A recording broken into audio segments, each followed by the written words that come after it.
Dito tayo sa beach front ng ano to? Beach front ng Thunderbird. Ayan o. Yun yung pool nila. Ayan. Ayan.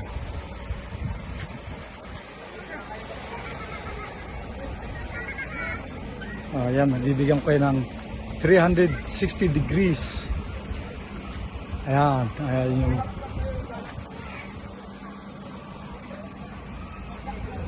ayan. Ayan. Ngayon, ayun yung doon ako nagkuhan kanina.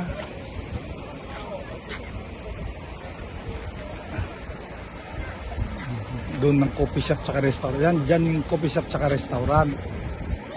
Yan. 360 degrees. Tapas natin para hindi tamaan yung mga tao. Kasi meron na tayo ngayon safe space law.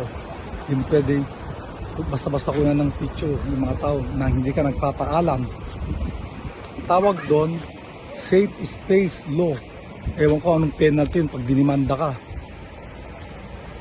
Ewan kung civil o criminal case yun. Bagong batas yun eh. Kaya hindi ka basta-basta pwedeng mag-video ng mga tao na walang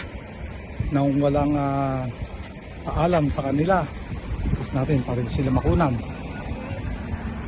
Yun yung dagat. Yan, sa likod. Kita niyan. Kaya lang, ewan kung pwede mag-swimming yan. Puro bato kasi. Kita nyo, puro bato yung dagat. So, yun lang. That's it. Pansit.